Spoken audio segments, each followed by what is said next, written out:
Kemudian yang kesembilan, annal istighala bihi sababu i'ta'illahi ta'ala. Sesungguhnya orang yang menyibukkan diri dengan zikir, kesibukannya itu menjadikan penyebab i'ta'illahi ta'ala, datangnya pemberian Allah Subhanahu wa taala. Adzakiri afdhala ma yu'ti syailin, yang mana datangnya atau anugerahnya itu lebih afdal, pemberian Allah yang diberikan kepada orang yang berzikir itu lebih afdal, lebih utama, lebih istimewa dibandingkan dengan pemberian kepada orang yang rajin berdoa, rajin meminta. Disinilah keunggulan zikir. Kemudian dalam penjelasan yang ke-10, kenapa sampai ada keterangan di yang ke-9 tadi? Annahu aisarul ibadati. Karena sesungguhnya zikir itu adalah ibadah yang paling mudah. Wa huwa min ahlaha wa afdaliha. Tapi ibadahnya itu mudah, tapi sesungguhnya di balik kemudahan ibadah berupa zikir itu justru menimbulkan nikmat dan keutamaan yang paling istimewa. Fa inna harakatal lisani akhifu harakatil jawarih wa aisaruha. Maksudnya karena gerakan lisan ini merupakan gerakan anggota tubuh. Artinya saking mudah, kenapa disebut ibadah yang mudah? Zikir ini kan tidak perlu energi banyak. Karena yang kalau zikirnya ucapan ya lisan. Pernahkah kita Bapak, Ibu, pernahkah kita mendengar orang atau kita merasakan sendiri lidah kita pegal?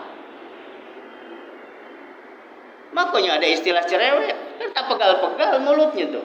Bukan mulut, lidahnya. Tidak pernah saya mendengar orang yang pegal lidahnya.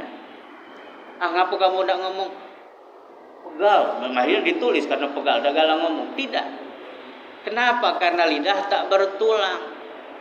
Oleh karena itulah maka orang yang rajin berzikir, zikir pasti dengan lisan pasti bergeraklah lidah ini, lisan ini. Menjadi harakatil jawari wa aisaruha, menjadi hal yang mudah untuk kita lakukan gerakan-gerakan lidah dalam berzikir. Walau taharraka udun min a'dha'il lisani fil yaumi wal lailati, meskipun lidah ini ngomong terus, digunakan terus siang malam. Maka dalam hal ini maaf, jangan heran jika ada orang rajin berzikir dengan hitungan-hitungan tertentu. Meskipun ada sekelompok yang tidak setuju. Misal, bacalah takbir Allahu Akbar 10.000 kali sekali duduk. Allahu Akbar, Allahu Akbar, Allahu Akbar, Allahu Akbar, Allahu Akbar. Tidak pernah merasa pegal kalau lisan lidahnya Pak ya. Kalau mulut bisa jadi.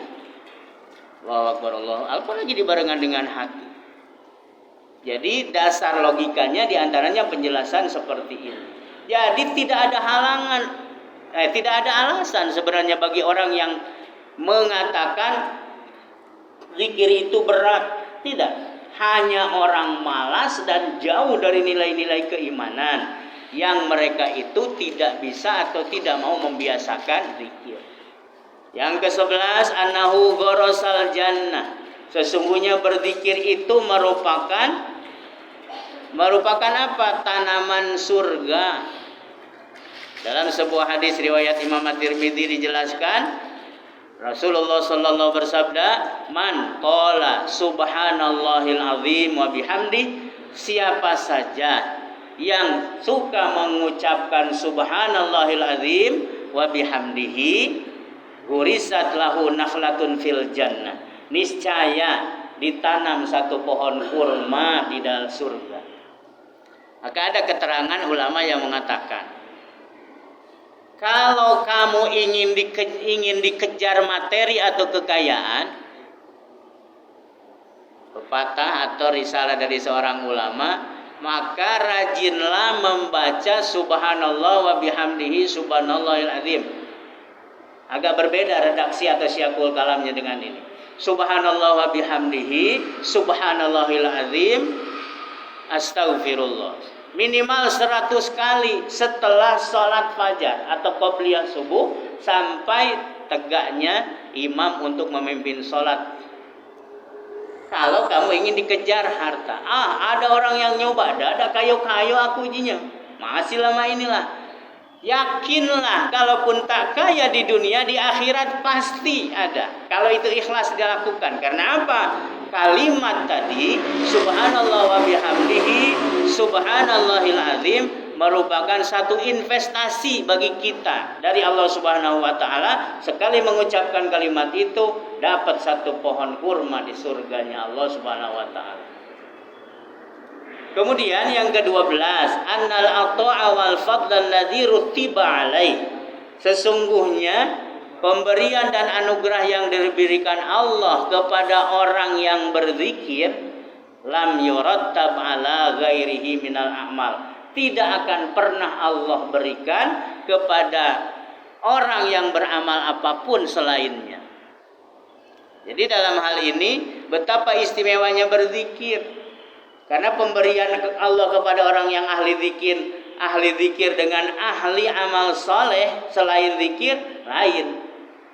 Apalagi rajin zikirnya dengan hati. Karena orang yang berzikir dengan hati seperti yang sudah dijelaskan pertemuan yang lalu, mengindikasikan keikhlasan seseorang. Yang ke-13, anna dawama dzikrillahi ta'ala yujibul aman min lisanihi alladhi huwa sababu saqa'al 'abdi fi ma'asyihi wa ma'adih.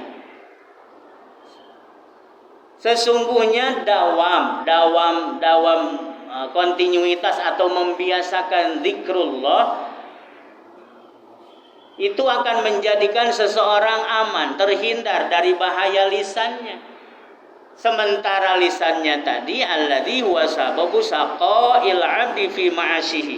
Sedangkan lisan itu merupakan sumber kebinasaan bagi seorang hamba di kehidupannya. Maksudnya bahwa ucapan ini kalau tidak terkendali bisa menyebabkan kecelakaan bagi yang mengucapkannya. Karena pepatah juga mengatakan salamatul insan bihifdzil lisan. Selamatnya seseorang manusia itu tergantung kepada apa yang diucapkannya. Wa ma'adihi, dan menjadi kebinasaan baik di dunia tadi maupun di alam kubur atau setelah kematiannya. Oleh sebab itulah jangan pernah lalai dalam hidup kita untuk berzikir kepada Allah Subhanahu wa taala. Karena orang yang tidak mau atau lalai hatinya, lalai saja apalagi tidak pernah berzikir, termasuk kaum fasik. Dalam surah Al-Hasyr Allah Subhanahu wa taala berfirman, a'udzubillahi minasyaitonir rajim, wala takunu kalladzina nasullaha fa ansahum anfusahum ulaika humul fasiqun. Wala takunu, dan janganlah kamu sekalian kalladzina nasullah, seperti orang-orang yang melupakan Allah, fa ansahum anfusahum, maka suatu ketika Allah akan menjadikan mereka lupa kepada dirinya sendiri. Siapa yang lupa kepada Allah, siapa yang lupa kepada dirinya, dia yang melupakan Allah sebagai penciptanya. Siapa orang yang melupakan Allah dan melupakan dirinya, ulaika humul fasiqun, adalah orang yang fasik. Yang ke-14, anna dzakara yasirul 'abda wa huwa 'ala firashi. Zikir bisa mengiringi seorang hamba saat berada di tempat tidurnya, wa fi suqihi, di pasarnya, wa fi hali sihhatihi wa saqmihi, atau dalam keadaan sehat dan sakitnya, bahkan dalam setiap hal. Maka berzikir dalam setiap keadaan. Yazkurullaha qiyaman wa qu'udan wa 'ala junubihim. Dan yang terakhir, anna dzakira nurun lidzakiri fid dunya wa nurun lahu fi qabri wa nurun lahu fi ma'adi. Sesungguhnya zikirnya seseorang akan menjadi cahaya baginya di dunia, cahaya baginya di kuburnya, dan cahaya bagi dirinya di tempat setelah kita dikembalikan atau dibangkitkan di akhirat kelak. Sehingga Rasulullah Shallallahu Alaihi Wasallam berdoanya super lengkap. Ada kan doa yang dinukil dari beliau, Allahumma ja'alli nura. Tidak cukup sampai situ. Apa arti doa itu? Ya Allah, jadikan untukku cahaya. Tapi justru ditambah waj'alni nura, dan jadikanlah aku ya Allah cahaya.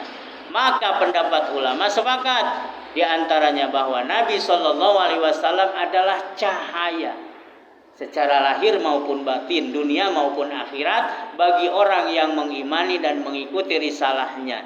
Dari mana cahaya itu? Dari Allah yang merupakan sumber cahaya. Sehingga dengan hal ini hadirin rahimakumullah, mudah-mudahan Allah Subhanahu wa taala memampukan diri kita untuk terus berzikir baik secara lisani maupun qalbi. Kemudian kita diberikan oleh Allah Subhanahu wa taala untuk memperoleh sinarnya, cahayanya yang menerangi kehidupan lahir maupun batin kita di dunia hingga akhirat. Amin Allahumma ya rabbal alamin. Allahumma ij'al lana nura waj'alna nura. Wallahu a'lam bissawab. Subhanakallahumma wa bihamdika asyhadu an la ilaha illa anta astaghfiruka wa atubu ilaik.